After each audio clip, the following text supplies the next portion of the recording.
Então, boa noite a todos e todas. É com grande prazer que nós trazemos hoje a professora Natália para falar de uma temática fundamental a todos os cursos e a todos nós.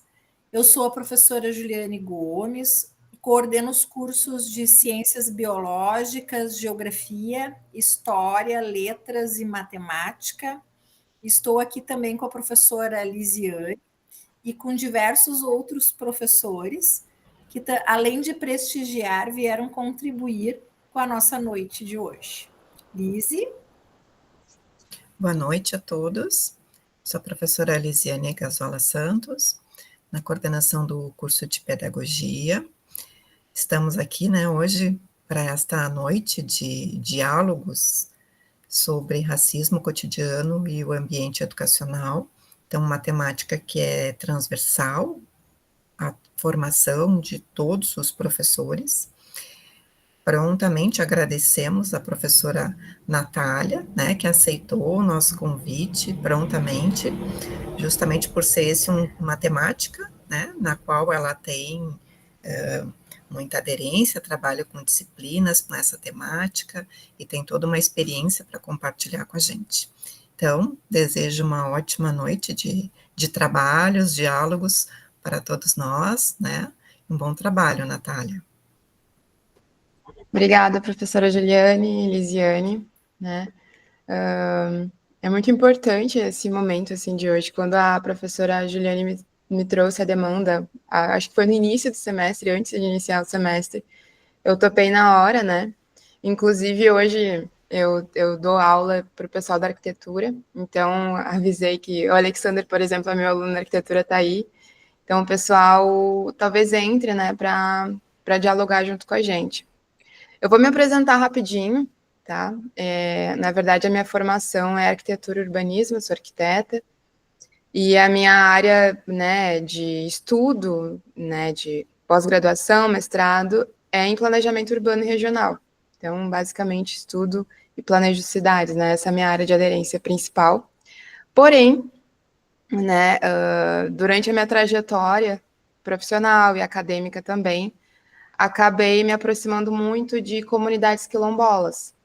Então, eu trabalho diretamente com comunidades quilombolas em contexto urbano, E uma vez trabalhando com comunidades quilombolas, não tem como a gente, se separar do tema estruturante, que é a questão racial e étnico-racial, Então, eu também, como uma mulher negra, me descobri nesse processo, de aprendizado junto com as comunidades. E hoje é o meu tema de vida, assim, que eu vou sempre compartilhando com os outros e continuo estudando. Inclusive, eu tenho, acho que antes de começar, eu tenho um grupo de estudos que se chama Encruzilhada Laboratório, junto com outras profissionais da arquitetura e urbanismo também, onde a gente dialoga sobre questões étnico-raciais e cidade. Então, enfim, é um tema bem predominante na minha vida mesmo, Então, vamos lá. Eu escolhi o nome, então, dessa aula, dessa conversa de hoje, que se chama Outros Caminhos, E eu escolhi outros caminhos, gente, porque quando a gente começa a tentar entender o que é essa dinâmica racial, o que é o racismo de fato, a gente começa a entender que o racismo vem de uma questão relacionada de que história contar, Quem realmente fala, quem realmente conta uma história e sobre o que contam essa história, Então, por que outros caminhos? E aí eu acho que, não sei se alguém conhece, eu tentei criar uma linha do tempo aqui, uma linha de raciocínio, onde eu vou trazendo algumas obras, tá? E aí eu vou colocando a fotinho aqui do lado para vocês também saberem sobre de onde eu tirei o que eu estou falando aqui, E por que eu acho que faz sentido. Quem foi meu aluno de interculturalidade deve conhecer a Chimamanda, uma escritora muito famosa, E ela justamente ficou famosa por causa dessa fala aqui, ó, o perigo de uma história única. Foi um TEDx que ela fez há um tempo atrás, e depois o diálogo desse TEDx virou um livro, tá? E aí, o que ela diz, né, do perigo da história única? A primeira coisa que ela fala, ela é uma mulher nigeriana, né? Ela faz umas perguntas no sentido de o que sabemos sobre outras pessoas, né? Como criamos a imagem que temos de cada povo também, né? Que imagem que a gente tem do Brasil e que imagem que as pessoas de fora do Brasil têm da gente, por exemplo, da população brasileira, né? E aí ela diz que o nosso conhecimento é formado pelas histórias que escutamos, tá? E quanto maior o número de narrativas diversas, mais completa será a nossa compreensão sobre determinado assunto, tá? Isso que a Chimamanda me diz, assim, logo no início, de cara, o que ela quer dizer com isso, né? Porque a história dela parte do princípio de que ela era uma menina nigeriana que consumia muita literatura ocidental, né? E aí ela até, estou com o livro dela aqui na mão para não esquecer de algumas coisas, ela até menciona no livro dela que os personagens sempre eram brancos, né? Nas histórias que ela conhecia, nas histórias que ela lia também. E de olhos azuis, eram personagens que brincavam na neve, comiam maçãs e falavam muito sobre o tempo e sobre como era bom o sol ter saído. Só que ela, enquanto uma menina nigeriana, não tinha o acesso à neve, ela não comia maçã, ela comia manga, né? Então ela não se reconhecia nesses textos ocidentais que ela lia, né, e consumia. Até que ela foi estudar nos Estados Unidos, né, e dialogando, ela saiu da África, né, do continente africano e foi para um outro continente, tá? Onde ela se perguntava, né, qual é a história da África no pensamento ocidental? Porque quando a gente vê uma pessoa africana, né, a gente tem um estereótipo, a gente cria um estereótipo daquele local que tem uma paisagem específica, né, que a gente tem ali pessoas que têm uma relação muito forte com a falta de infraestrutura, com a pobreza, né, por muitos anos, né, o símbolo africano foi o combate à AIDS, né, então essa história que ela conheceu sobre o continente que ela nasceu quando ela foi para o Ocidente, né? Então ela até fala, né? Se ela não tivesse crescido na Nigéria e se tudo que ela soubesse sobre a África viesse das imagens populares generalizadas sobre a África, ela também ia achar que se tratava de um lugar com paisagens maravilhosas, animais lindos e pessoas incompreensíveis, né? Travando ali guerras sem sentido, morrendo de pobreza e de AIDS, incapazes de falar por si mesmas. Essa é a imagem que por muitos anos a gente via do continente africano. E ela vem mudando, né? Assim como, por exemplo, quando eu li isso aqui, eu lembrava, por exemplo, daquela novela do Caminho das Índias que a gente teve, né? E a imagem da Índia era a imagem do Ganges cheio de poluição, aquela coisa estereotipada, mas que a Índia é muito mais do que isso, assim como o continente africano é muito mais do que isso, né? Então, o perigo da história única é sobre isso, né? Sobre a gente compreender outros, né? Além da gente, né? E compreender os outros a partir dos outros, e não a partir de outros pares, né? A gente vai lá e tenta entender a base da história com quem conhece, com quem vive ela. Então, quis trazer ali a Chimamanda no início para a gente começar a dialogar, tá? E aí, logo, eu já venho para alguns conceitos sobre racismo, tá? E aí eu vou dar só um parênteses. Gente, vocês ficam bem à vontade para comentar alguma coisa no meio, né? A gente pode criar alguns diálogos no meio dessa apresentação, eu acho que vai ser bem bacana, tá? Então, logo de cara, depois de trazer um pouquinho da Chimamanda, eu vou falar um pouquinho sobre o que é racismo, tá? E racismo, para mim, quando eu começo a entender o conceito, ele vem muito dessa coisa da história única, que vem muito do estereótipo, né? A gente tem um histórico colonial, né, escravista, a gente tem milhares ali de pessoas que foram escravizadas, a gente tem uma história muito dura.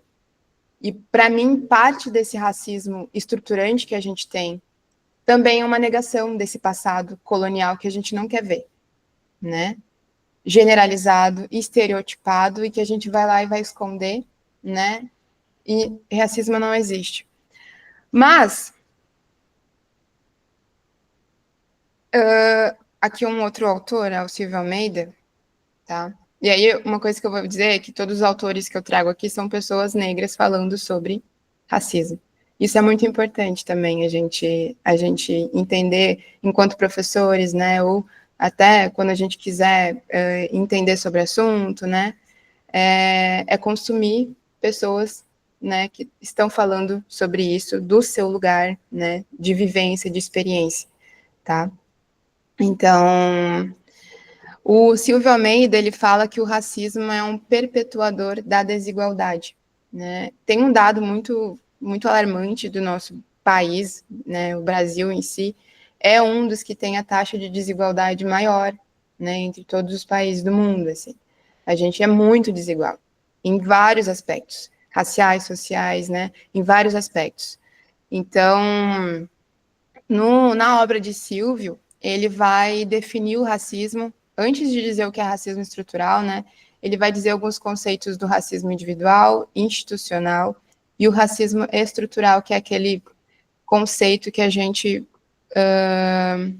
entende, né? E vê bastante em notícias, né? Em dados e tudo mais, tá? O que é o racismo individual, né? Segundo Silvio. Ele é aquela manifestação, como o próprio nome do conceito diz, né? Um preconceito através de atos isolados de pessoas, né? Como insultos racistas ou violência direta. É aquela coisa mais séria, quando a gente vê descarado assim acontecer. Esse é o racismo individual. Porém, esse racismo individual que a gente vê escancarado, ele é uma consequência de um sistema bem maior, né? Então, quando a gente vê cenas, principalmente, por exemplo, no futebol, que está muito enraizado, né, e muito predominante na linguagem do esporte, isso é uma consequência, né, de um sistema maior. E quando a pessoa, né, tem o movimento de ser racista descaradamente, é um buraco muito mais embaixo, né? Ela não entendeu muita coisa ainda, né? E aí tem o racismo institucional, que para mim ele é o mais descarado no sentido sistemático da coisa, né? Quem é mais competente, tá? E aí o racismo institucional ele é flagrado em todos os aspectos assim de dinâmicas profissionais, sociais, segurança pública, a gente vê isso, né? Então ele basicamente vai ocorrer quando as instituições, aí eu estou falando de empresas privadas ou públicas, né? Universidades e todos os lugares onde a gente transita na vida, criam políticas, né, ou procedimentos, e isso pode ser de forma indireta também, né, não quer dizer que sejam ali procedimentos, eu vou só contratar pessoas brancas, não é sobre isso, mas é um trato ali, um pacto que se tem indiretamente. Pessoas brancas são muito mais favorecidas, né, em ambientes profissionais, por exemplo, do que pessoas negras, tá? Então tem uma desvantagem institucional quando a gente vai falar de racismo institucional. E aí essa imagem para mim aqui eu trago também como um outro aspecto do racismo institucional que a gente tira, a gente se precipita, né, no momento de conhecer ou de julgar alguém com base na cor. E a camisa desse cara aqui, ele fala, né, eu espero que eu não seja morto, né, por ser negro hoje. Né? Então, depois eu vou trazer uns dados, e isso aqui é muito importante. Né? A criminalidade ali, quando a gente vê dados de vítimas, a maioria são pessoas negras e homens negros, né? Então, passando um pouquinho para os dados, para a gente conseguir. Não, tem um estrutural também. O que é o estrutural, né? O estrutural é essa base. Né? Eu falei do individual, eu falei do institucional, mas essas duas vertentes ali que eu comentei, ele vem de um sistema estruturante, né? Que vai normalizar. E esse que é o grande problema. A gente normalizou. Né? A gente normaliza, a gente não quer falar sobre o nosso passado, que foi muito duro e foi muito violento, né? A gente não quer falar, por exemplo, sobre tragédias, por exemplo, de vítimas de favelas que morrem diariamente, né? Eu não vejo, eu não moro em favela, não, né? Eu normalizo, né, chacinas, por exemplo, em favelas. Então, a normalização do racismo, eu acho que é uma das questões assim mais importantes assim na sociedade brasileira, sabe? Que a gente tem que se atentar. A gente não pode normalizar, né? E aí essa imagem aqui para mim ela é muito representativa dessa estrutura. E ela tá na gente, né?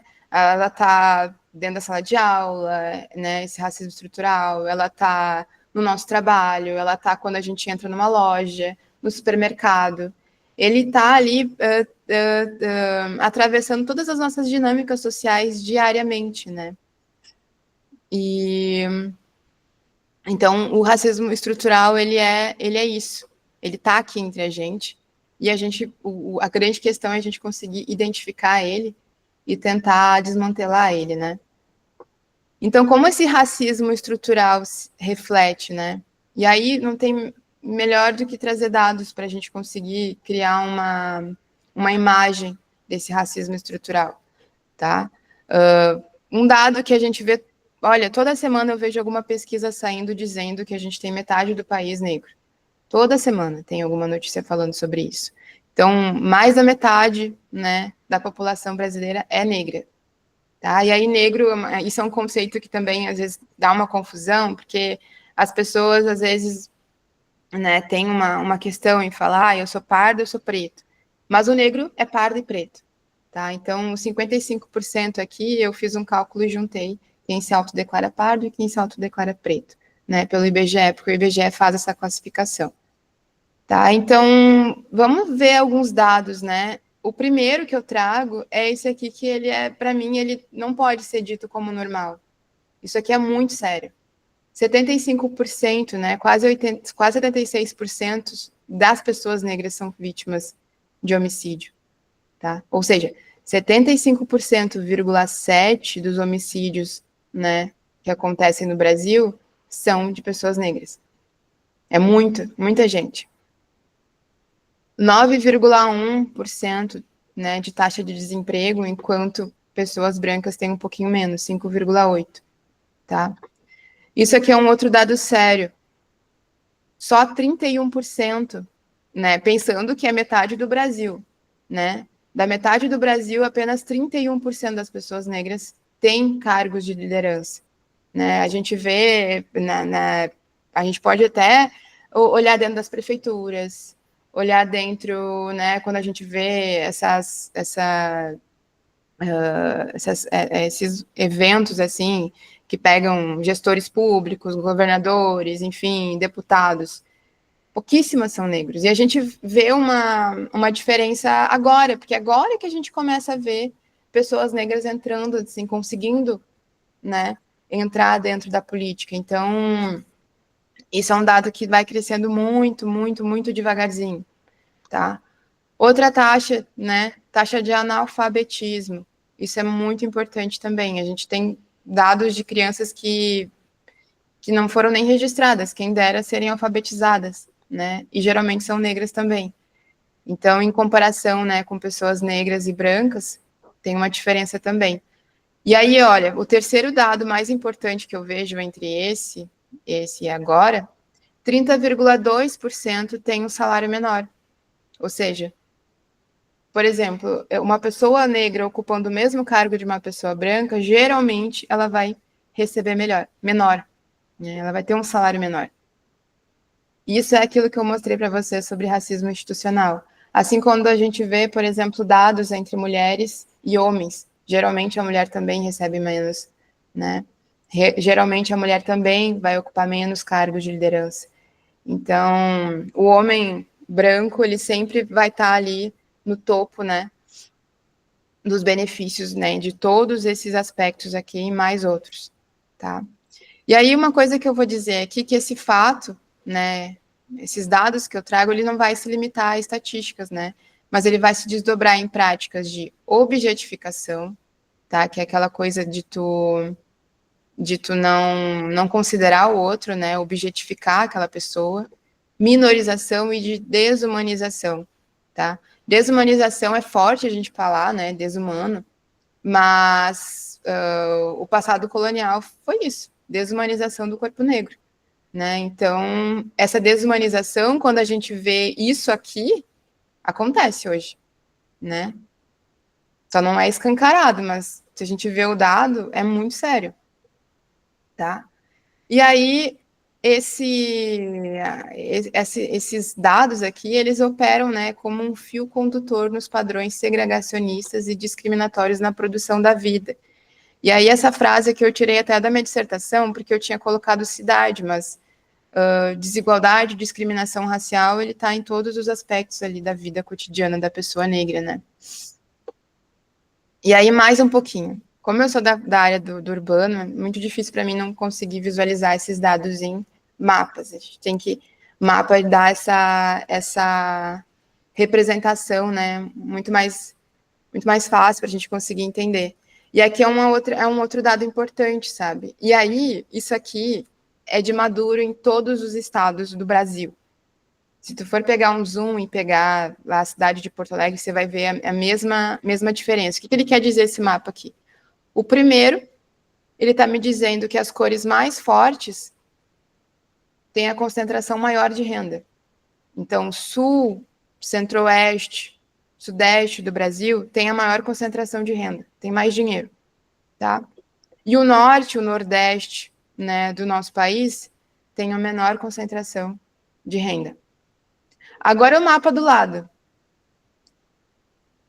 A parte sul, a metade sul do nosso país tem a maior concentração de renda e, consequentemente, tem a maior concentração de pessoas brancas. Tá? É descarado, ele é muito forte. Né? E quando a gente bota isso para processar dentro de um programa de gerenciamento, análise de dados, essas cores aqui, ó, muito fortes, é porque é muita concentração mesmo, senão teria um degradezinho. Né? Então, não é equitativo, né? É muito desigual, tá? Então, esse é o Brasil que a gente tem. E aí, olhando para... Esse aqui é um mapinha um pouquinho mais complicado, para quem não está acostumado a ver mapa, mas, enfim, como que isso se reflete, por exemplo, aqui na região metropolitana, né? Canoas está aqui, ó. E aqui são 2 mapas, Porto Alegre está aqui. Lembra daquele mapa lá que tinha aquelas cores, né, bem expressivas na diferença de um de outro? Nesse primeiro aqui, ele é um mapa relacionado à população negra, onde tem as cores mais fortes, tem a maior concentração de pessoas negras. E, né, do outro lado, concentração de pessoas brancas na área mais fraca do mapa. Se a gente for olhar para o de renda, é a mesma coisa, tá? Onde que tem as pessoas negras? Na periferia e, consequentemente, a menor concentração de renda, e onde tem pessoas, né, brancas, a maior concentração de renda. Isso aqui na região metropolitana, né, de Porto Alegre, mas vocês viram que é uma consequência nacional também. E aí, outra coisa que esse mapa aqui vai nos trazer é que essa mancha aqui, ó, cinza, que passa por cima, é a mancha da enchente. Então, onde tudo está escurinho aqui é onde passou a água da enchente, né? Então, Canoas, por exemplo, e o norte da região norte de Porto Alegre, quem que foi mais impactado?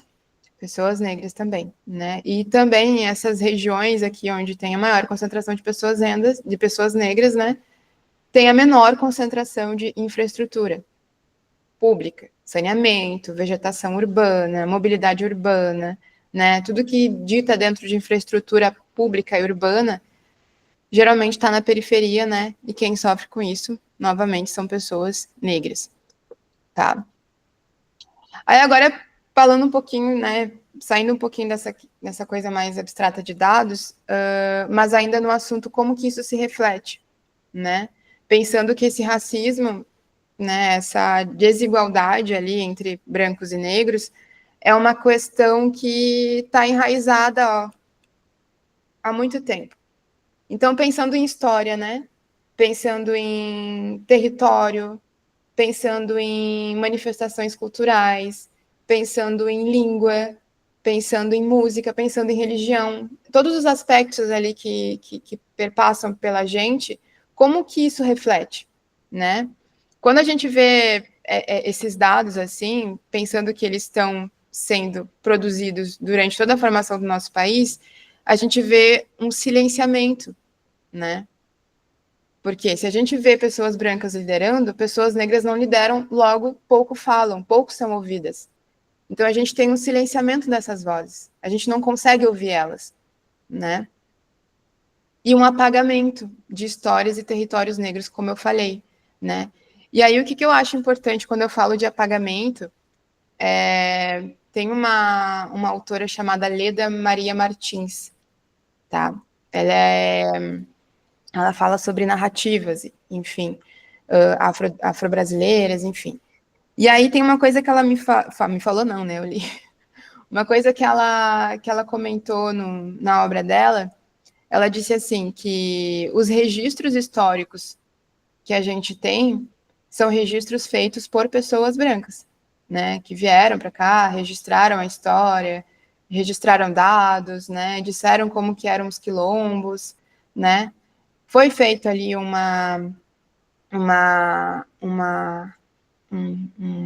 enfim, um arcabouço ali de histórias relacionadas à cultura negra, às pessoas negras, mas onde as pessoas negras depositaram a história delas? Não tem registro, né? Não tem registro físico sobre isso. É tudo de oralidade, é isso que a Lida nos fala, né? A gente vê um processo de aprendizado, de contar histórias ocidental, que é por meio da escrita, que é por meio de museus, que tem muito aspecto material, mas a história negra, afro-brasileira, afrodescendente, ela é muito, muito contada por meio oral.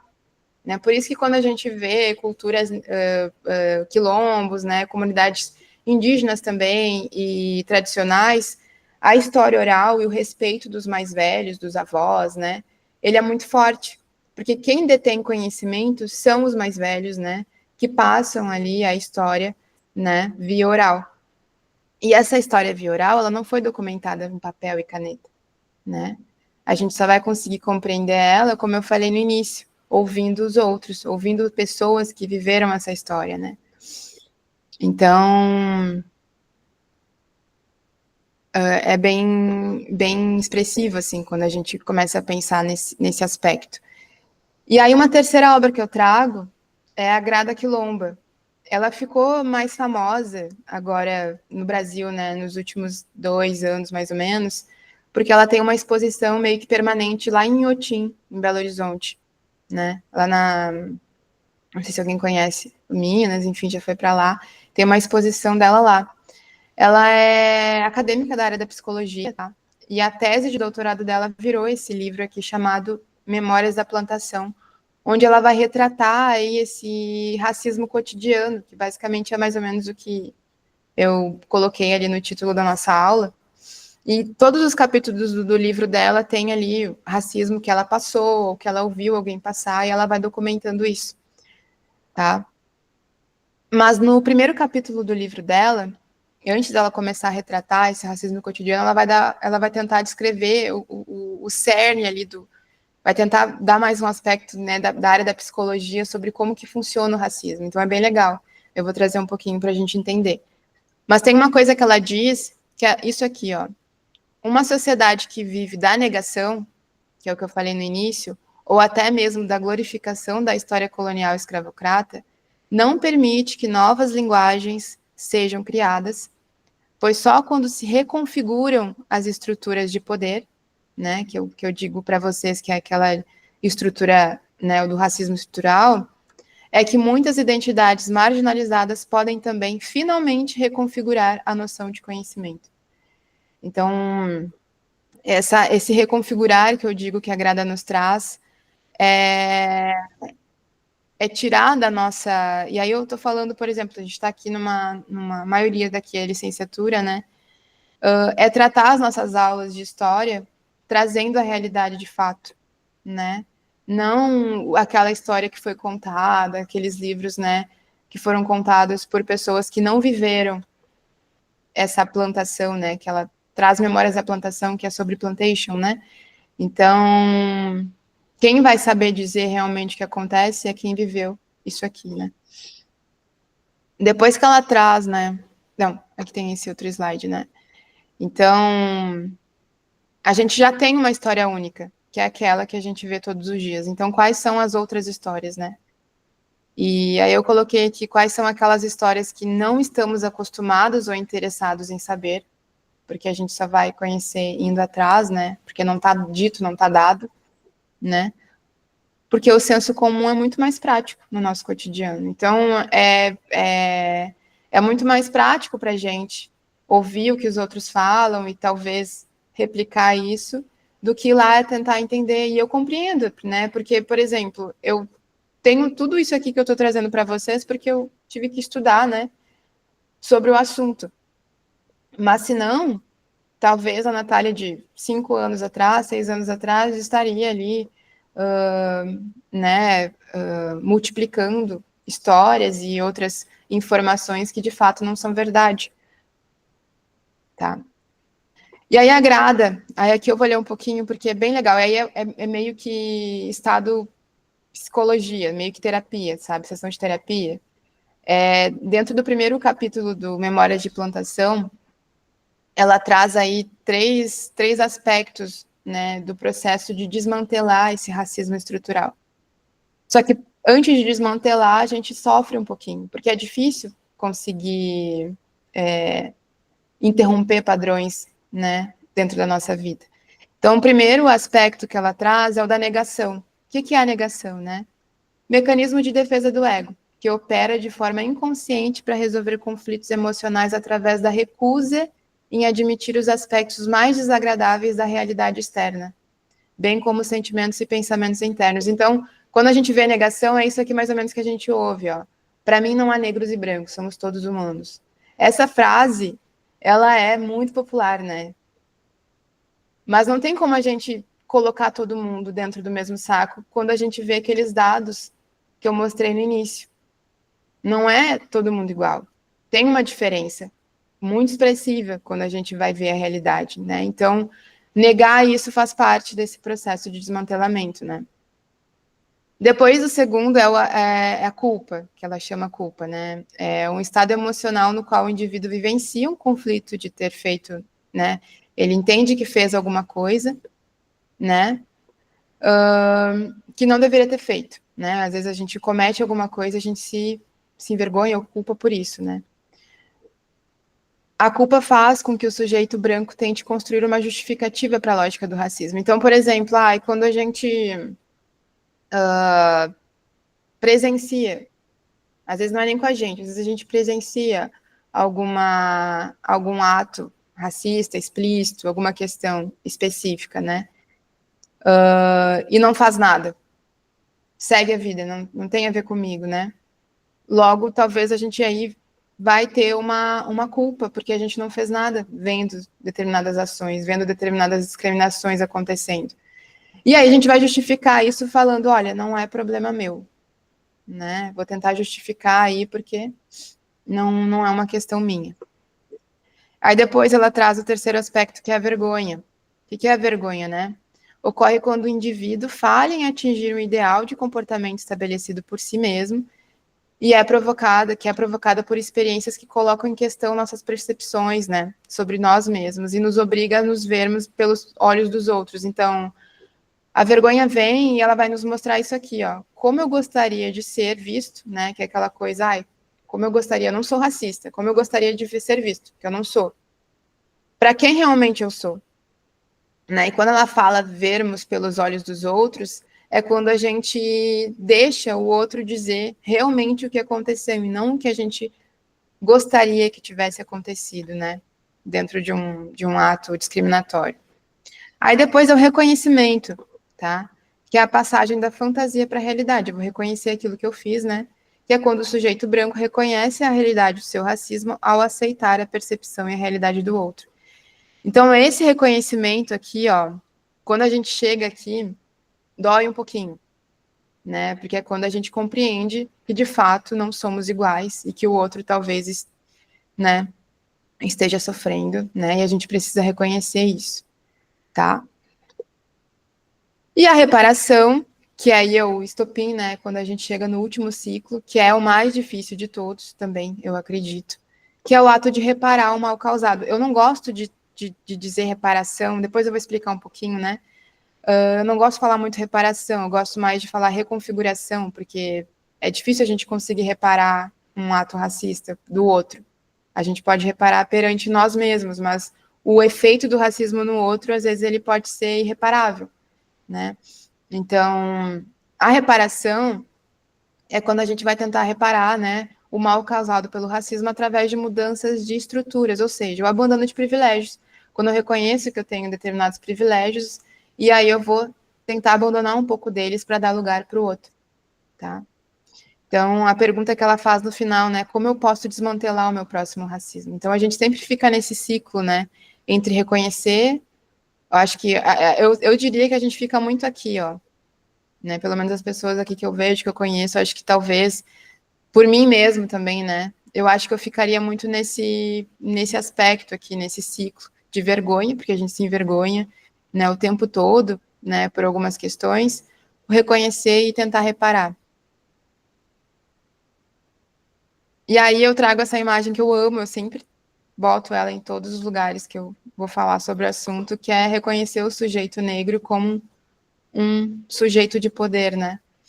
Que se a gente vai ver nos dados, não tem tanto poder, né, pelos dados, mas sim, é um sujeito de poder. Então, reconfigurar, né, para mim, é visualizar a pessoa negra como esse sujeito, né, grandioso, assim. Bom, aí saindo um pouco, tá, desses dados, né, sobre essa questão mais teórica, vem uma parte muito legal, assim, que também só conheci tentando, né, vivendo isso dentro da minha trajetória, né, que são dois movimentos, assim, que eu acho muito importante na história, que é o quilombismo, até tem um livro dele, eu separei alguns livros aqui para mostrar. O quilombismo tem um livro do quilombismo, peraí, que é esse aqui, né, então aquela imagem da capa do movimento quilombista, de Abdias Nascimento, e Lélia Gonzalez, que é maioral, assim, para quem estuda feminismo e relação, interseccionalidade, que é um conceito também, né, que a gente vê bastante, vai cruzar com Lélia Gonzalez com certeza, né. Então, o quilombismo e o movimento negro unificado foram dois movimentos, então, que a gente tem ali a partir dos anos 30 não, mas eu acho que muito mais efervescente a partir dos anos 70, né, recente.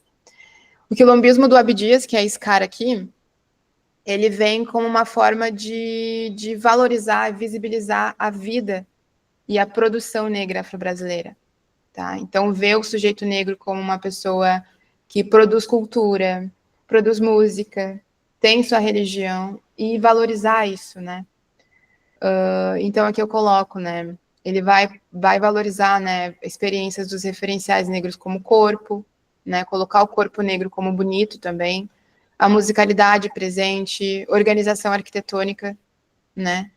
Pensando nas minhas disciplinas ali de arquitetura, urbanismo, quando a gente olha para a organização de uma comunidade quilombola também, entender e valorizar, né, essa produção, religiosidade e a oralidade.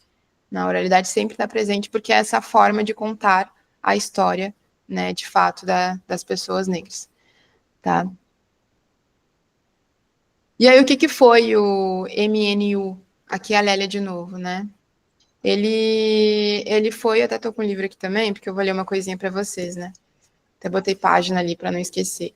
O que foi, então, o movimento negro unificado? Ele surgiu lá também, perto dos anos 80, por causa do assassinato de um trabalhador negro chamado Robson Silva da Luz, né? Ele foi morto injustamente na época, e aí se formou uma grande bancada negra, né?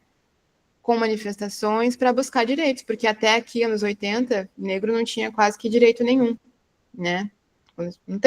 Não tinha nada, é muito recente. E aí eu vou pedir licença para ler uma coisinha aqui bem rapidinha, e aí, de repente, vocês vão pensar que foi escrito ontem, tá? Mas não foi. Ó, Nós, entidades negras, reunidas no Centro de Cultura e Arte Negra no dia 18 de junho, resolvemos criar um movimento no sentido de defender a comunidade afro-brasileira contra a secular exploração racial e desrespeito humano a que a comunidade é submetida. Não podemos mais calar. A discriminação racial é um fato marcante na sociedade brasileira, que barra o desenvolvimento da comunidade afro-brasileira, destrói a alma do homem negro e sua capacidade de realização como ser humano. O movimento negro, o movimento unificado contra a discriminação racial foi criado para que os direitos dos homens negros sejam respeitados, Como primeira atividade, esse movimento realizará um ato público contra o racismo. Seu objetivo será protestar contra os últimos acontecimentos discriminatórios contra negros, amplamente divulgados pela imprensa. Tá? No dia 28 de abril, numa delegacia de Guaianazes, mais um negro foi morto por causa das torturas policiais. Esse negro era Robson Silveira da Luz, trabalhador, casado e pai de filhos. No clube de resgates de regatas Tietê, 4 garotos foram barrados do time infantil de voleibol pelo fato de serem negros. O diretor do clube deu entrevistas nas quais afirma as suas atitudes racistas, tal a confiança de que não será punido por seu ato.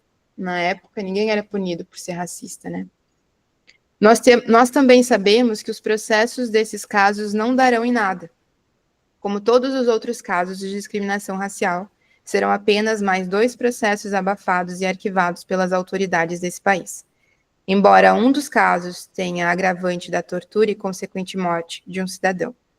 Mas o ato público contra o racismo marcará fundo nosso repúdio e convidamos todos os setores democráticos que lutam contra o desrespeito e as injustiças aos direitos humanos a engrossarem fileiras com a comunidade afro-brasileira nesse ato contra o racismo. Tá? E aí eu vou passar um pouquinho.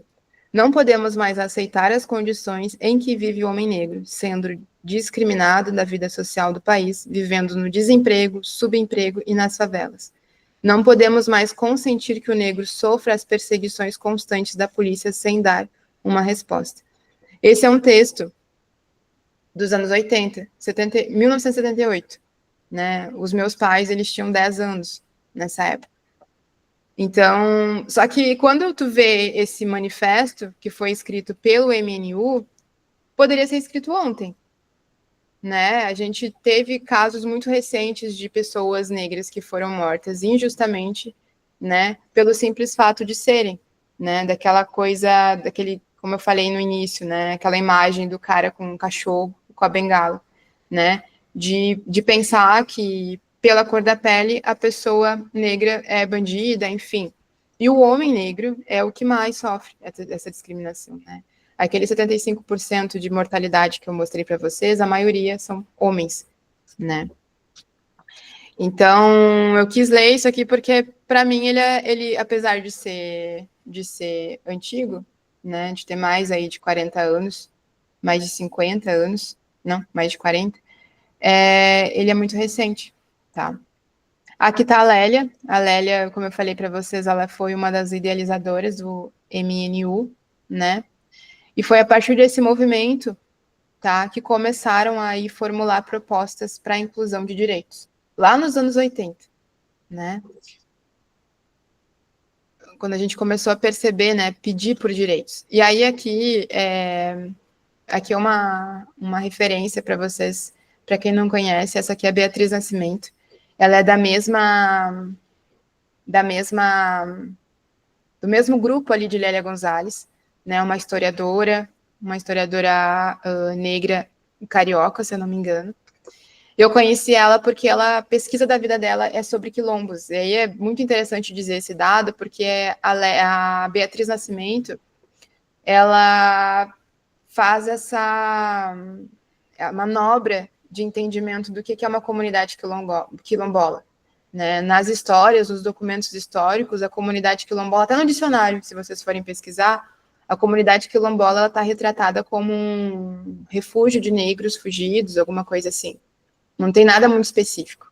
E se tu for mais a fundo, tu vai encontrar que geralmente são negros fugidos porque roubaram, porque mataram e vice-versa, coisas assim. E aí a Beatriz, ela vem para desmantelar esse entendimento colonial racista, né? E ela vem trazer outros aspectos, né, sobre comunidade quilombola. E é esse conceito que a gente usa hoje, né? A comunidade quilombola não é simplesmente um reduto do passado, porque a gente tem quilombo até hoje, em contexto urbano, né? A gente tem quilombo em Canoas, né? Pertinho da Ubra ali. A gente tem 11 quilombos em Porto Alegre, a gente tem muita comunidade quilombola, né? E com certeza não é mais reduto, né? Isso foi ressignificado. Então fica aqui é o videozinho, tá? Falando sobre Ori. Não tem o Ori. Quem for pesquisar talvez ache, mas não tem Ori no YouTube, né? Tem que baixar, enfim. Mas fica aí a dica para assistir. É muito legal e ele retrata um pouquinho sobre o MNU, né? Sobre essa luta do movimento negro unificado. Então, é isso aqui que a gente vê acontecer com o movimento negro unificado, né? Manifestações requerendo, né, essa reparação que para mim é irreparável, né? Eles falam reparação, mas para mim é irreparável. A gente teria que pensar em outra palavra, tá? E aí, 93, tá? Recentíssimo também, né? Esse movimento começa a acontecer, tá? E aí aqui só para a gente entender, né? Por que esse movimento acontece? Durante 4 séculos, né, a escravização foi uma política de Estado fundamentada por marcos regulatórios que movimentaram cerca de 18 milhões de pessoas dentro do nosso Estado brasileiro, né? E o Brasil aí ele vai se destacar como a maior colônia de exploração de mão de obra escravizada, porque até depois do fim, né, da escravidão, o fim dela, a gente continuou escravizando pessoas negras de forma legal, né? Embora a quantidade exata de pessoas africanas trazidas para cá seja incerta, estima-se que mais, né, pelo menos 4 milhões de pessoas vieram para cá, com uma estimativa de vida de 20 anos, né? Então, é muito baixíssimo, né? Então, para quem for no Rio de Janeiro, por exemplo, dentro da Pequena África, agora a gente tem lá intitulado Pequena África no Centro Histórico do Rio, tem um museu chamado Museu Pretos Negros, tá? E eles fazem um circuito histórico pelo centro ali, falando sobre essa dinâmica, né, que acontecia na era colonial lá no Rio, né? E por que aconteceu por que esse museu existe? Foi um casal de pessoas, acho que eles eram até uruguaios, e eles vieram para o Brasil, alguma coisa assim, eles iam construir a casa dele. No momento das escavações ali da casa, eles encontraram muitos vestígios ali de pessoas que morreram há muito tempo. E aí chamaram antropólogos e tal, e eles descobriram que aquilo ali se tratava de um cemitério, né? E dentro das pesquisas, o local ali onde está a Pequena África era um grande mercado, né, de chegada de escravizados. Então tinha o momento que eles chegavam, tinha um hospital, que é onde eles conseguiram curar pessoas que chegavam ruins, e esse cemitério onde as pessoas eram jogadas porque, enfim, não poderiam ser salvas, né? E o mercado, enfim, tem toda uma dinâmica ali de mercado dentro daquela Pequena África, e é muito interessante participar, tá? É muito interessante mesmo, assim. E aí, esse movimento de reparação, né, ele vem para tratar essas desigualdades, né, históricas do nosso país, lá em 93. 96, a gente tem o primeiro Programa Nacional de Direitos Humanos, tá? Onde a gente vai começar a pensar, assim, em direito, né, para pessoas vulnerabilizadas e minorias, né? E a educação, né, agora pensando um pouquinho, né, no cerne aí da nossa aula, enfim, a educação é, sim, uma das principais exigências, né, do MNU. E por que a educação, né, é uma das maiores exigências? Porque, na época, apenas 4% das pessoas negras frequentavam ou concluíam o ensino superior no Brasil. Naquela época, 97, né, os meus pais eu já tinha nascido nessa época, né, e na época que eu nasci, minha família não tinha ninguém, né? E isso é muito um dado muito expressivo, assim, né? Pessoas negras que nasceram, né? A minha geração que nasceu nos anos 90, naquela época poucos faziam faculdade, né? Para pessoas que eram negras. Então a gente não via. Então por isso a educação aí ela foi um grande requisito de direito essencial, né? Nessas manifestações. Aí aqui 2005, tá? Um movimento pedindo ações afirmativas, né? Porque não se tinha, dentro da Bahia, por exemplo, que é um estado, né, predominantemente negro, as universidades não tinham pessoas negras, né? Então, expressivo, né? E a mulher negra também, aqui eu trago uma outra foto, anos 90, por exemplo, a mulher negra, para quem começar, eu não vou trazer específico sobre a construção da mulher negra no país, mas a mulher negra é a maioria também, né? Se a gente for começar a dividir ali os dados, a mulher negra é a maioria. Até tem uma frase da Conceição Evaristo, quem conhece Conceição Evaristo, ela fala que quando uma mulher negra se move, todas se movem também, né? Porque quando uma ganha, outras também conseguem ganhar. E aí, vindo um pouquinho para dados, né? No começo dos anos 2000, aí cada 100 universitários, apenas 2 eram negros, tá? E aí, para quem foi meu aluno de interculturalidade, vai lembrar aí da Conferência Mundial de Durban, né, na África do Sul, que vai começar a tratar aí, né, aspectos, né, contra racismo, discriminação racial, xenofobia, intolerância correlatas, né? Essas minorias, que na verdade não são minorias, né? Como a gente viu nos dados, vão começar a ser consideradas, né? E aí, em 2013, eu acho legal trazer esse aqui também, porque no Rio de Janeiro aí se formaram, antes da gente ter uma lei federal, a gente teve aí pequenos decretos, leis estaduais, tratando de cotas para pessoas negras, PCDs, indígenas também. Aí aqui, falando um pouquinho do Durban, porque a gente às vezes não trata como, não referencia como um momento, um marco importante, né? Mas eles foi sim aí esse marco de construção de direitos para povos afrodescendentes, né? E principalmente para formular diretrizes, né, do combate ao racismo, né? Como que a gente vai combater, né, tudo isso que estão pedindo? Porque na época pessoas negras não tinham nada, né? E aí vai tratar como reconhecimento ali da escravidão e do tráfico transatlântico de africanos, né, como crimes contra a humanidade, então ainda não era, tá? As resoluções da conferência se tornaram um legado, né, que impulsionou aí políticas e leis subsequentes a partir aí de 2001. E aí, gente, eu trago essa mulher também para quem foi meu aluno de interculturalidade, Sueli Carneiro. Aqui tá, trouxe também um livro dela que está aqui do meu lado. Ele é um livro bem científico, assim, também, mas para quem é da área da psicologia, por exemplo, vai curtir Sueli Carneiro, porque talvez vai lembrar aí de Foucault, biopoder, enfim, né, são conceitos mais, eu acho, da psicologia. Não vou entrar nisso aqui, né? Mas a Sueli Carneiro, eu acho que ela não é tão referenciada no Brasil como deveria, porque ela estava lá, ó, na África do Sul, quando essas diretrizes, né, foram postas. E hoje ela está aí ativa, né? E ela escreveu esse livro aqui, é também resultado da tese de doutorado dela, que se chama Dispositivo de Racialidade, tá? E ela vai trazer um aspecto importante nesse livro dela, porque ela vai, de fato, né, colocar em palavras ali a operação, como ela é feita sobre as pessoas negras, né? Como que esses procedimentos de exclusão são feitos.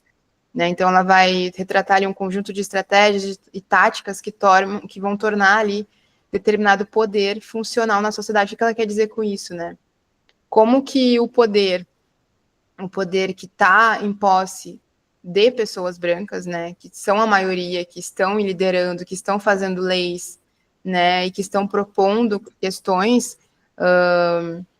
de organização territorial, de tudo, né, como que elas vão funcionar, né, e tem sim, né, dentro do que a Sueli vai nos trazer, esse dispositivo de racialidade, né, que vai ditar regras sobre quem merece ou quem não merece, dentro do esquema ali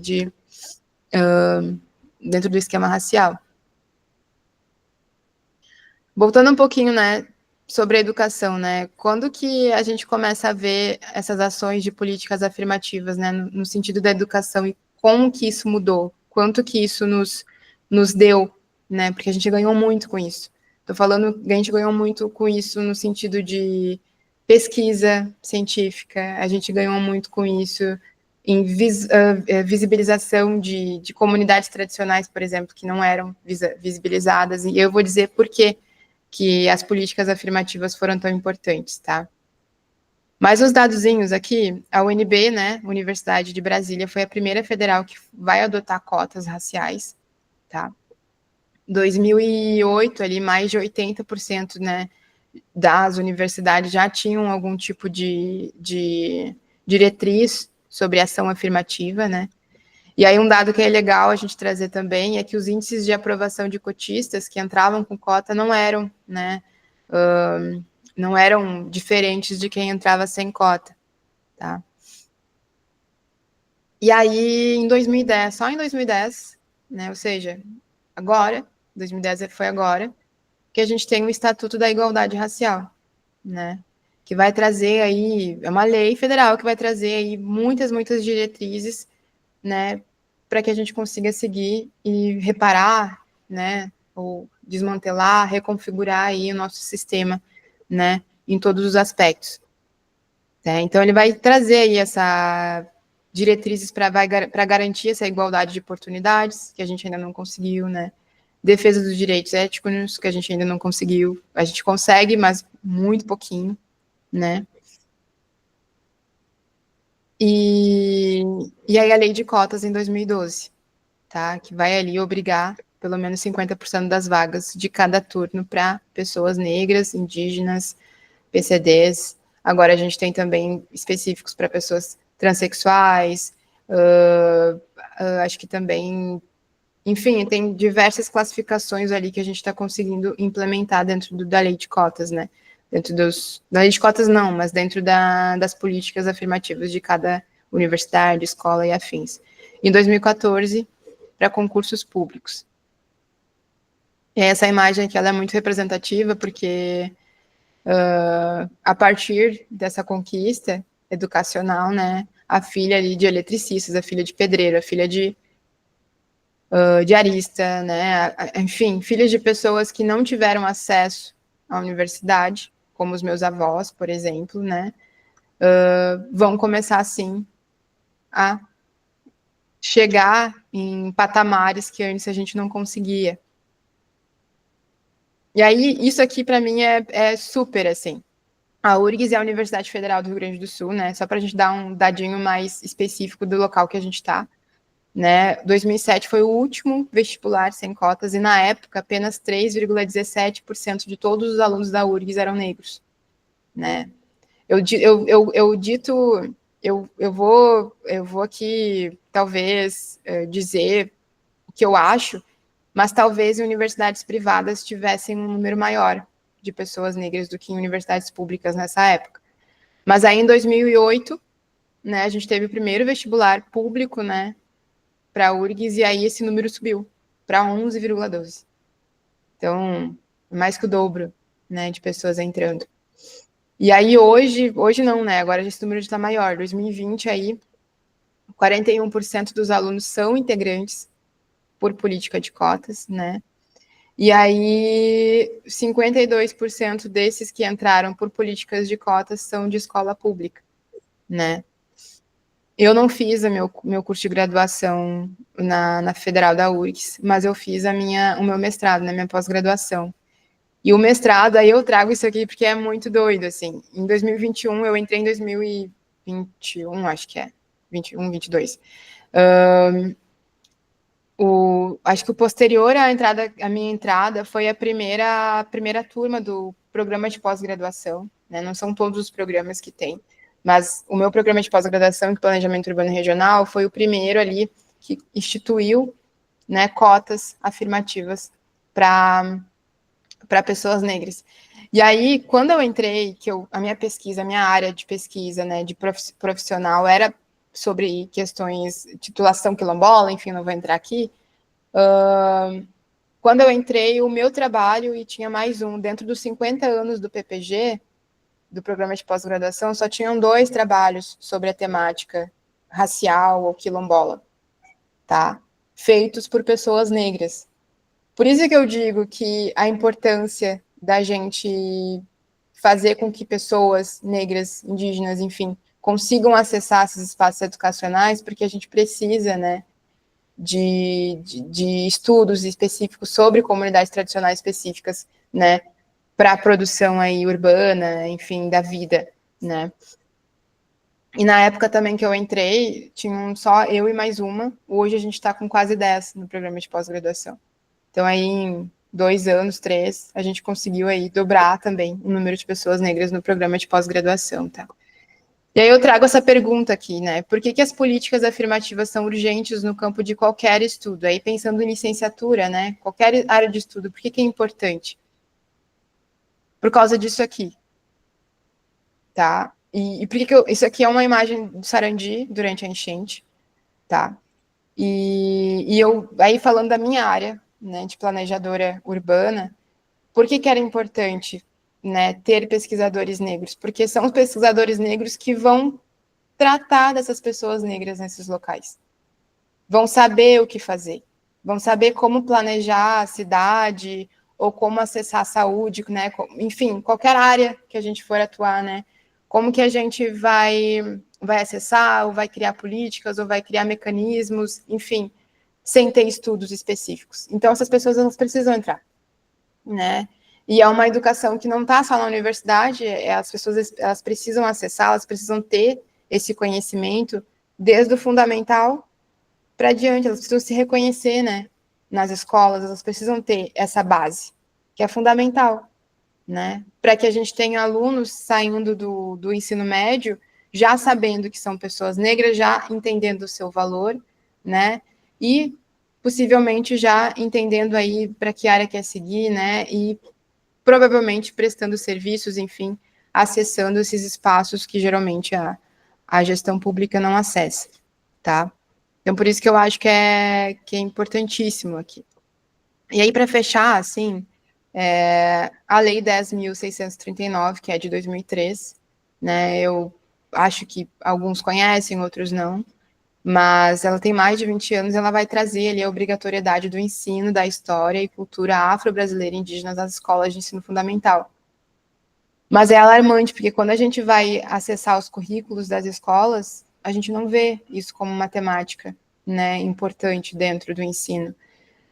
E isso é importantíssimo porque em escola pública, geralmente, a gente tem uma grande porcentagem de crianças e adolescentes negros, né? E se a gente não contar uma história que eles se identifiquem, o que a gente vai fazer, né? E aí, trazendo um pouquinho daquela história única, né, da Chimamanda, que comecei falando sobre ela e queria terminar falando sobre ela também, né? Quem de fato, né, estudou as histórias reais nas escolas? A gente está estudando histórias reais ou a gente está estudando apenas as histórias únicas? Tá? Então, a gente, enquanto professor, a gente, enquanto futuro professor ou profissionais de outras áreas, a gente tem que saber as histórias reais e não só as histórias únicas que a gente encontra por aí. E aí, por isso que quais os outros caminhos a gente vai seguir, né? Então, identificar autores negros, né? Identificar experiências, né, reais sobre determinados aspectos, levar pessoas para falar nas salas de aula, né? Para os alunos se identificarem. Então, eu acho que isso é um caminho, né, importante a se seguir. E aí eu vou deixar para a gente abrir, no fim ninguém falou nada, só eu falei. Eu vou deixar a gente aqui para a gente conversar um pouquinho, e eu acho que era isso. Obrigada, gente. Obrigada, Natália. Nós temos um autor na história que é conhecido mais na área da filosofia, que se chama Leandro Carnal, todo mundo conhece ele aqui. E na área da história, dentre várias produções dele, em História da América, tem um livro um capítulo bastante conhecido e que me lembrou muito, Natália, o que tu traz, que é uma discussão em relação à ocupação estadunidense, a ocupação inglesa dos Estados Unidos e a ocupação portuguesa aqui do Brasil. E ele mostra que não foram tão diferentes assim. E o nome do capítulo me lembrou bastante a tua fala, porque são reflexões importantes que mostram, através da história, quem somos hoje e muito da nossa cultura, dos conceitos estruturais que ainda nós carregamos, e o nome desse capítulo se chama Verdades Incômodas. Uhum. Então, eu acho que muitos destes dados que tu trouxe hoje para nós nos fazem refletir sobre essas verdades incômodas, seja no cotidiano, seja dentro, né, da nossa composição curricular, onde pecamos, inclusive, no início, né, do que tu traz para nós, de autores negros falando sobre a questão negra, né? Então, essa é uma questão importante. E dentro da área das licenciaturas, nós temos uma reflexão bastante grande. Depois a Prof. Lisiane pode me ajudar bastante nisso, mas dentro da história e da geografia, do ensino de história e geografia, para os anos iniciais, para o final, né, o fundamental, anos finais e para o ensino médio, tem uma crítica muito grande em relação à questão dos temas transversais. E aí a isso que tu trazes, né, de que essa lei, a lei veio, ela foi reforçada em 2006, né, pela questão indígena, mas onde está isso dentro do currículo? E aí o argumento é de que os temas transversais não necessariamente estão curricularizados, mas eles, como o próprio nome diz, eles precisam estar ali presentes, independente da área, independente do conteúdo, tu precisa trazer isso.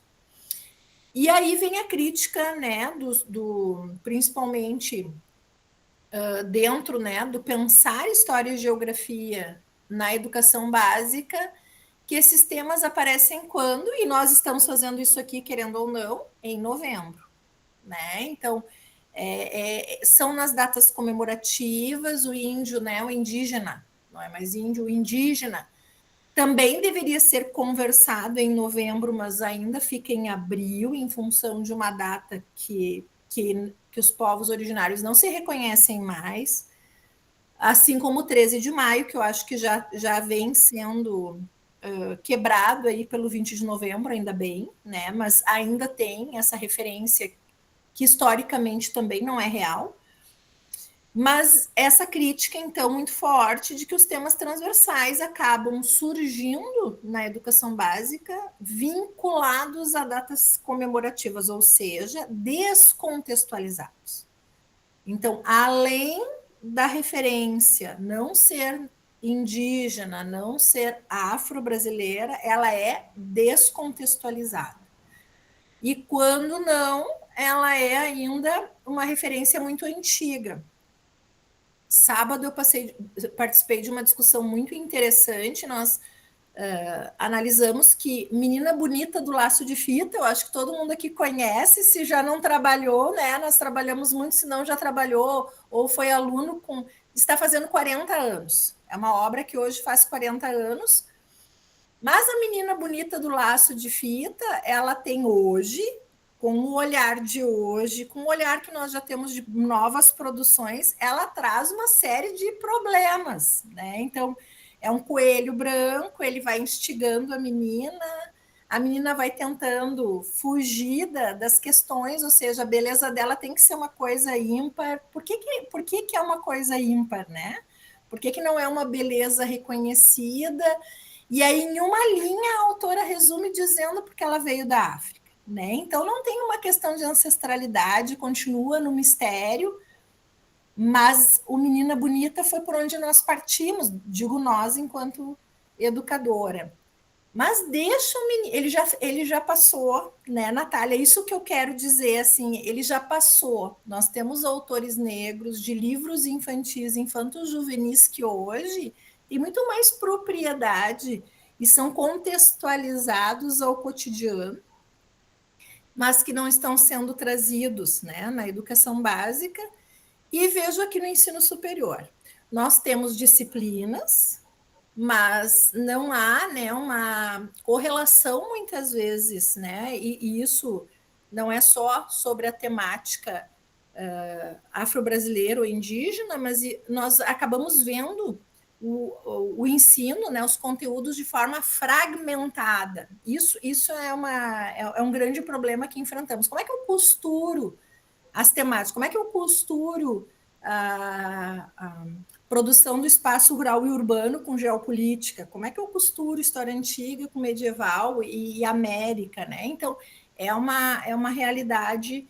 E aí o tema transversal, mais ainda, né, Natália? Então, infelizmente, né, essas verdades incômodas, elas vêm para nós em momentos pontuais, e por isso se tornam muito mais importantes, né? Então a tua fala, ela é fundamental para que a gente de fato fique incomodado e pense, bom, como eu enquanto educador, seja na educação básica, seja no ensino superior, seja na minha vida, seja eu o indivíduo que tu trouxe também, o que eu a partir da ciência disso vou fazer, né? Então, te agradecer pela fala, né? Foi uma contextualização aí, uma revisão bibliográfica importantíssima e uma contextualização com dados reais, concretos, desenhados através dos mapas e gráficos, para que agora a gente pense o que fazer com essa verdade dentro da nossa área de ensino, né? Então, te agradecer. Vejo aqui que tem a Cristiane, depois a Heloísa.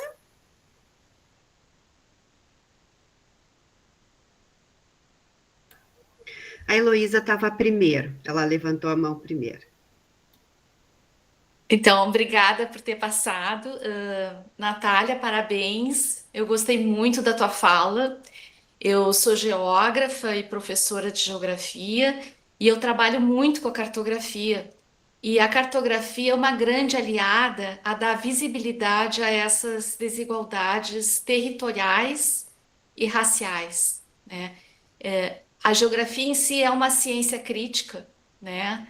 E nós estamos muito fundamentados num grande autor negro, que é o professor Milton Santos, né? Que é uma referência na área da geografia, né? E eu acho que a geografia ela cresceu muito, enriqueceu muito com o professor Milton Santos, sem dúvida, né? E eu acho assim, a gente está avançando muito também nessa questão das disparidades territoriais.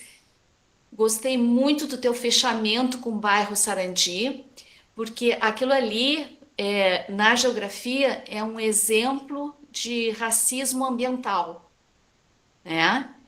É aquele bairro periférico que não tem visibilidade, é um bairro negro, então é aquele bairro que fica em último plano, né? Para qualquer política ou planejamento territorial, qualquer medida, né, preventiva, fica em último plano.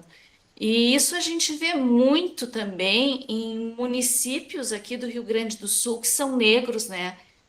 Vamos pegar ali, por exemplo, aqueles municípios ali da região do Carvão, São Jerônimo, Butiá, né? Aqueles municípios, consequentemente, recebem o quê? Os aterros sanitários, né? E aterros sanitários que já estão esgotados, já estão saturados, trazendo assim impactos para a sociedade, né? Então, assim, a gente vê muito essa questão do racismo ambiental, né? Também com relação às mineradoras, né? Indústrias poluentes. E isso a gente tem que denunciar com certeza. Eu acho que o nosso papel nas licenciaturas, o papel da geografia, é essa representação espacial, porque os mapas falam muito, né? Eles estão ali mostrando uma realidade que não pode ser contestada, é fato, está registrado no território, né? Mas cada um vai ler de uma forma, vai interpretar de uma forma, e tá aí o nosso trunfo, né? Eu acho que isso aí é uma bandeira que a gente tem que seguir, né? É um método, né, da cartografação, ele está muito ao nosso favor. Antigamente ele estava ali para legitimar as relações de poder. Agora não, ele pode ser utilizado como uma ferramenta de contestação dessas relações de poder. Tá? Então, olha, eu gostei muito, é muito legal assim, a gente nós somos de áreas diferentes, mas se nós formos ver, né, bem como começou a Lisiane, né? São temas transversais, né? Esse tema que tu trouxe sobre o racismo é um tema transversal e eu acho que é muito importante essa reflexão e essa fala de todas as áreas do conhecimento. Tá? Meus parabéns. Gostei muito.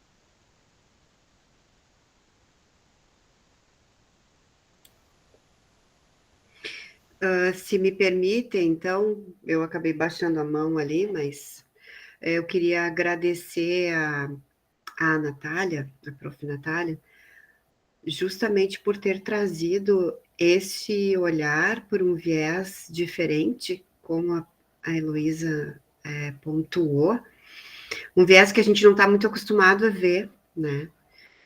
Eu que sou prof das licenciaturas, a gente está acostumado com lives sobre educação antirracista, como colocar isso nos temas transversais, como lidar com as microviolências, enfim, a gente tem mais uma linha, né, de ação, assim, né? Mas agradecer a Natália e só para contribuir, o Ailton Krenak, né, que tem uma luta junto aos indígenas, no livro Ideias para Adiar o Fim do Mundo, né, ele diz que uma das provocações que ele deixa para adiar o fim do mundo, uma das coisas mais instigantes que a gente pode fazer é sempre contar mais uma história, porque quando a gente conta mais uma história, a gente está ajudando a adiar o fim do mundo. Então, obrigada, Natália, por ajudar a adiar o fim do mundo, porque é isso que a história contada desse jeito que tu contou hoje é muito muito importante para todos nós, muito importante. Então, deixar o agradecimento.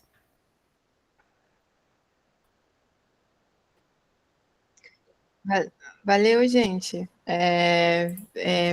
Enfim, é isso mesmo, né? Eu vou de encontro ali com o que a professora Heloísa mencionou, né? Porque a nossa área é um pouco aproximada, assim, né? E ela trouxe essa questão do racismo ambiental.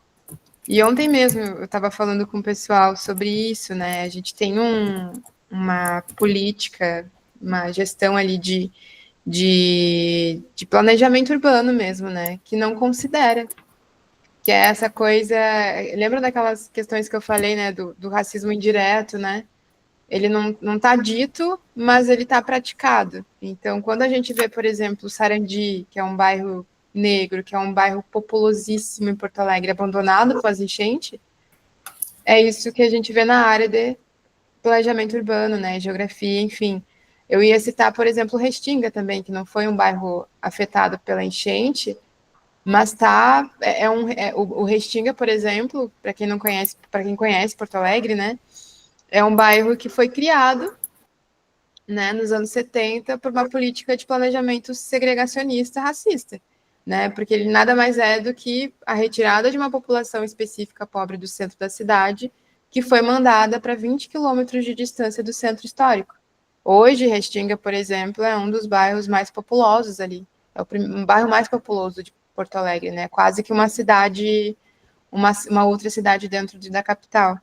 Então, o racismo ambiental ele está sendo muito mostrado agora, né? Porque a gente está vendo, a gente está num momento aí crítico de crise climática, então a gente tem desastres acontecendo anualmente, e aí a gente vê essa população mais marginalizada sendo afetada diretamente, né? Mas enfim, gente, eu acho que foi muito legal. Eu gosto bastante de falar do assunto, né? E eu até mandei o link para o pessoal fora das licenciaturas também, né? Porque, como as professoras falaram, é sim um assunto transversal e a gente consegue aí, nos diálogos que a gente faz, conseguir linkar várias situações, né, no nosso cotidiano, assim, para aplicar, né, nas nossas aulas e na nossa vida, né, professora Juliane, porque, assim, a gente aplica na vida, mas é aplicando na vida que a gente consegue replicar no nosso trabalho e assim por diante, né, então é um aspecto mais estruturante nosso, assim. Mas é isso, gente, valeu. Natália, muito obrigada. E agradeço também, né, aos presentes, porque sempre, né, quando tem alguém nos ouvindo, nos instigando, melhor, né, Natália, é uma aula, e a aula sem o contraponto, né, ela fica diferente. Então, Natália, muito obrigada mesmo. Eu acho que tu plantou sementes de reflexão que agora vão frutificar, vamos problematizar. Acho que precisamos outras falas, Natália. Acredito realmente, né, que foram sementes importantes aqui. Então, Que bom. muito obrigada. Pessoal, muito obrigada pela participação de vocês. Eu vou, antes de interrompermos aqui, vou pedir licença para vocês só para um breve lembrete importante também, Natália, antes de te liberar, eu sei que tu tens aula, mas estamos aí com as avaliações dos professores, tá, gente? Então, vocês recém fizeram a avaliação institucional, mas está aberto lá no Web Aluno, também entrando em avaliações institucionais, a avaliação dos professores por disciplina. Então, é muito importante essa participação de vocês, são só 6 perguntas. Então, cliquem, por favor, Web Aluno, avaliação institucional, que vai abrir a avaliação por disciplina. Nós realmente contamos com a colaboração de todos vocês. Pessoal, muito obrigada e até o próximo evento. Boa noite.